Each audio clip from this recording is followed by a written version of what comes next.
Hey, there's a lot of exciting things happening downstairs in Children's Church, and you're week 4 serving down there, so we wanted to give you a heads up about what you'll need to know and all the changes that we've been making. It's been going great, and we appreciate you. So we just want to let you know kind of what it's going to look like on Sunday.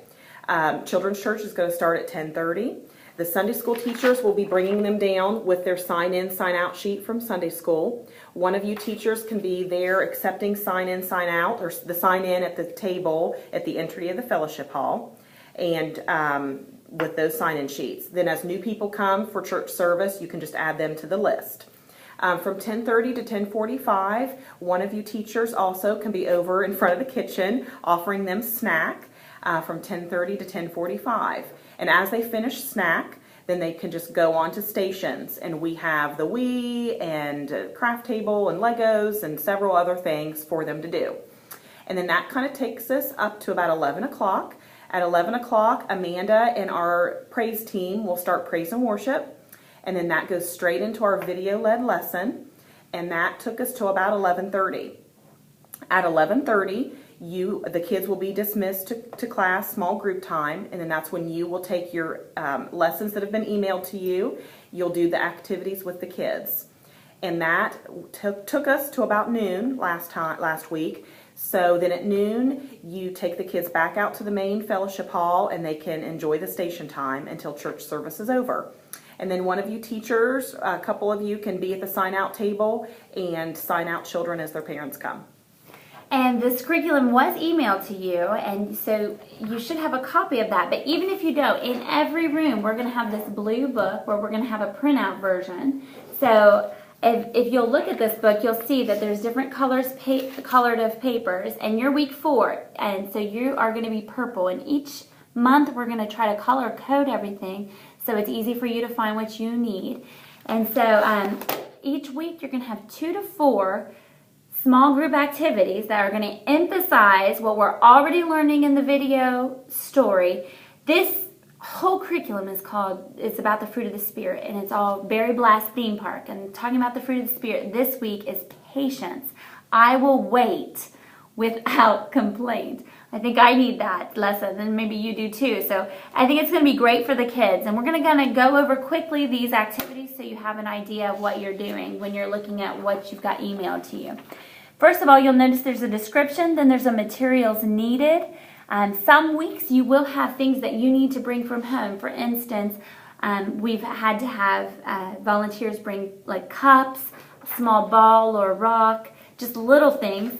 And if anytime there's a material that you're not able to access, just send us an email, give us a phone call so we know that we need to try to locate that. But most of the time they're all easy household items, so there shouldn't be any problem. Anytime it's a printout, we already have provided that for you, so you'll be good with that. This first activity is called Can't Wait. And if you'll notice, see the megaphones on your paper? Those megaphones actually represent any time you are supposed to talk to your class. So you basically read those right off your paper, and that way that kind of just helps you know what you're doing. This first one has 3 pictures that you're showing the students or the children. And you show them the picture and kind of have them discuss what's going on in the picture. And these pictures are basically pictures of people waiting in line for a roller coaster and not being able to wait well. One child is crying and whining, another person tries to skip line, another person just right before they get to the end just gives up. So those are different things that we all have trouble in our impatience. So then it helps you discuss that when you read this small group activity. The next small group activity is called Test Your Patience. Now this one we really need to talk about because it's about it's kind of a cute, funny little thing. And I'll need your help on this, Kathy, as we're describing it. But basically it gives you a little patience test that you give the students. There are 4 versions of this patience test.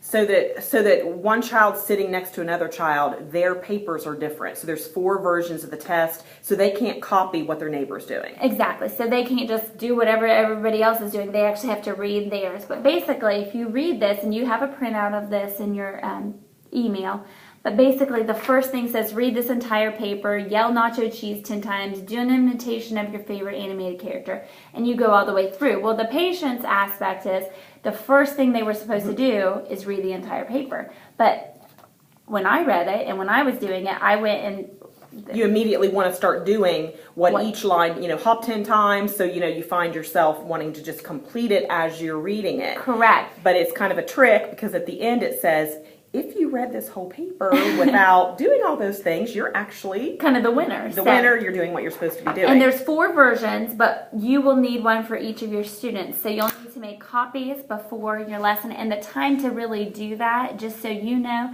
is when we go into worship time. It frees you up to prepare your classroom and anything you need to get ready. So that's a really good time, unless you can do it before, but at 10:30 we really need you to be kind of engaged, building relationships within the room. So take those four versions up to the copy machine upstairs and make a few copies. Now the first thing on that patience test, pre-K and kindergarten teachers, is read this entire paper.